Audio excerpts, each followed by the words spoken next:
And welcome back to the Steve Malzberg Show. I'm the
biggest problem for the Democrats is right now they don't really seem to have somebody else to bring into the fight. Well, I don't know that I think that that's a problem, though. I mean, I feel like I don't really care that Hillary's trailing in the polls. I don't think most Democrats care that she's trailing in the polls, because right now the news is Donald Trump with the Republicans, and I think that Hillary will become news much closer to the election, and I think that I think I disagree with Heather, though. I think she probably will do things to increase things like credibility and kind of the problem points in these polls. Well, she's got a little problem though right now because the Wall Street Journal is running with a story today that says she sent 4 classified emails over her private email while she was Secretary of State and is facing a possible criminal investigation. New York Times basically running the same story. I think this might be a problem, don't you? I think that what will probably happen is that by the time we get closer to the election, this whole email thing will just be old news. I do think that it has the potential to be problematic, especially when we hear things like a potential criminal investigation. Mm-hmm. However, right now it's not a criminal investigation.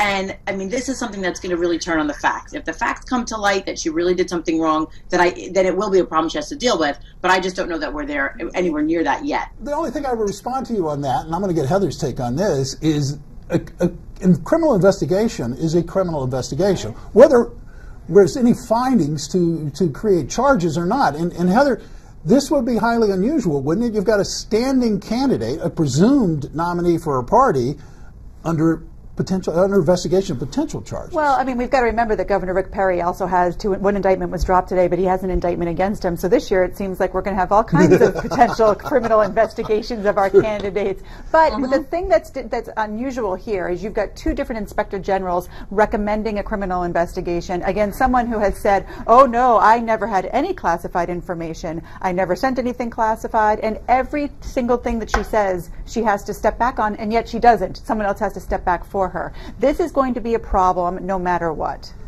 Okay, now let's turn to a slightly different direction, Elura. I'm going to keep this moving along because, boy, we got a lot of ground to cover. Today, Hillary came out and moved further left, saying she wanted to see a doubling of the short-term capital gains. That would make it about roughly 40%, taxing at ordinary rates. Then that's on top. Then you have to add in the 3.8%. Let's just round it up to 4%. For the Obamacare charge on investments. It's 44% of trading profits that she believes the government is entitled to. Let me start with you. Maybe you think it's a good idea. I don't know. What do you think? Well, let me say this. I'm not an economist. So, I don't know that I'm going to be able to predict that if she did this, that it would fix the national economy. I think our economy is a mess. I think everyone knows it's a mess. And I think regular people really don't care about this. I think regular, normal, middle-income people really don't care about how much rich people are going to be taxed when they flip their shore houses. But rich people have the money they donate to campaigns that make campaigns go. So, Heather, what are your thoughts? 30 seconds really quickly. I think Laura's right in that people don't care about this, and I think it goes again to this idea that she doesn't understand their problems. Rather than talking about how to increase employment, for example, to the middle class, she's talking about something that a lot of people just don't grasp, not being economists, as Laura said. All right. Well, we're going to continue this discussion when we come back. Maybe we'll have a little bit more Hillary, and then we're going to definitely get into a little bit of the Donald, because he seems to be unavoidable in any political discussion these days. But up next, more. Meanwhile, Donald Trump remains at the top of the GOP polls. The media and the critics say he doesn't have a plan. Well, he does. In fact, he wrote a book that says he will make America great again, whether you believe him or not, and it's called Time to Get Tough. It outlines his plan to roll back Obama's policies, secure the border, deal with China, terrorism, and so much more. Newsmax has a free offer for Trump's book, so go to newsmax.com/Trump book and get your copy now. We'll be back with more of the panel right after this.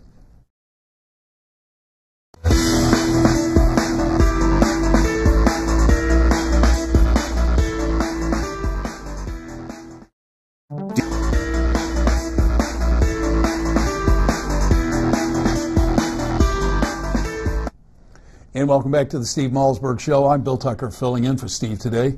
Now, Donald Trump, he continues to rise in the polls. Do you think he could win the nomination? Does he have your vote?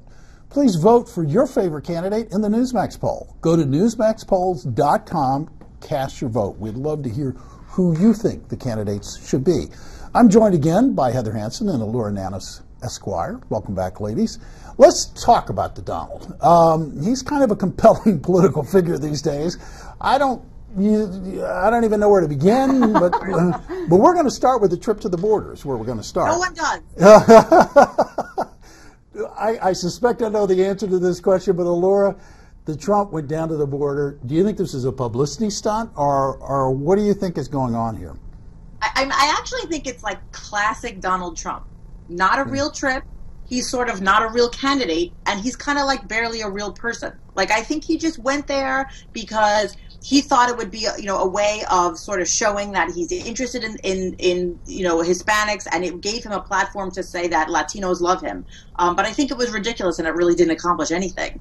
I think it raised some awareness. We know Senator Ted Cruz had been asked and been unable to go. He's the first presidential candidate to go. And as we talk about this issue, and he certainly has brought the issue of immigration and the safety and the sanctity of the border to light, I think that the fact that he's going there will certainly open the door to other candidates to talk about it more, if not actually attend. And I think that can only help. Well, he's clearly a very real candidate, whether we want to accept him as being for real or not. He's leading in the polls. And I think, but I think what happens, though, and I think what sells his point here, and what I want to get at, Elura, is he's blunt. He's not very artful. He's not very nuanced.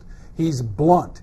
And in doing just that, he has tapped a raw nerve. He leads the polls. Whether we think he's for real or not, he looks very real right now. I mean, I think that you're right that bluntness is something that in some ways is very attractive. I think that's one of the reasons why people like, folks like Chris Christie and even Rudy Giuliani. And I personally really like bluntness. However, I think that Donald Trump, where he goes wrong, is that he always brings things just a little bit too much back to his own ego. Everything is about him. Nothing is about anyone else. And I think he's very misguided and misinformed when he talks about minorities in general. I think he's really off base whenever he talks about minorities, because I think he has no clue what that experience is like.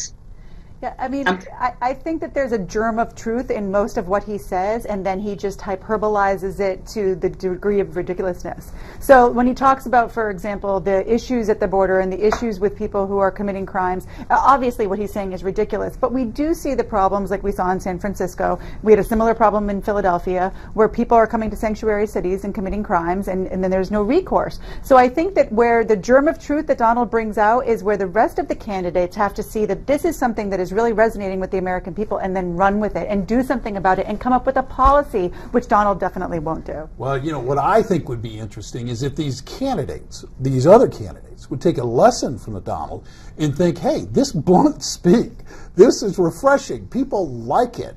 And if we could get people to stop pulling their punches and stop sitting there on panels going, well, my good friend, when they're not good friends, and we know they're not good friends, if they could end that stuff, I think we'd all be the better for it.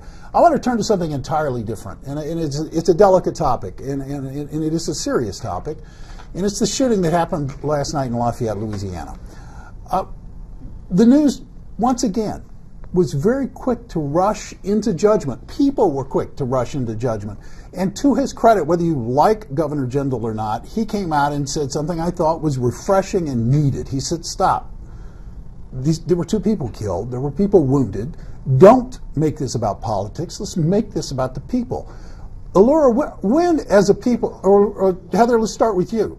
When are we going to get to the point where we can talk about these issues as individual events rather than politicizing everything? I don't know that we're ever going to be able to do that, because people so desperately want a solution, and they think if they can find an overall arching cause, then they can work towards the solution of that. So some people say mental illness, some people say gun control, some people say let's close down movie theaters. I mean, there's not going to be an overreaching answer. You know, we see so many more deaths by guns in Chicago over any given month than in these events, but these events are so jarring to the soul that we want some sort of a reason for it so that we can then address it. And I think anytime that this happens, that's a natural human response, and it's going to continue that way. Yeah, and I'm going to have to be really quick with you, Elura, and I apologize. The reason I postulate the question that way is because this morning I saw right-wing nut shoots up theater. To me, I don't care whether it's a right-wing nut, a left-wing nut. I don't care. That doesn't answer the question. Are we ever going to be able to have an intelligent conversation about this? And I'm sorry, you've only got 30 seconds. I think unfortunately, that the fact that these things keep happening will lead to the result that we someday will have a good conversation about it. Well, so I think I certainly hope so. Unfortunately, I'm going to have to let it go there. Thank you so much, Elura Nanos, for joining us. Heather Hansen, thank you. Up next, Ray Negron. But first, let's make sure you tune into Newsmax TV this Saturday at 8 p.m. to watch our special, The Trump at the Border. That's this Saturday at 8 p.m. on Newsmax.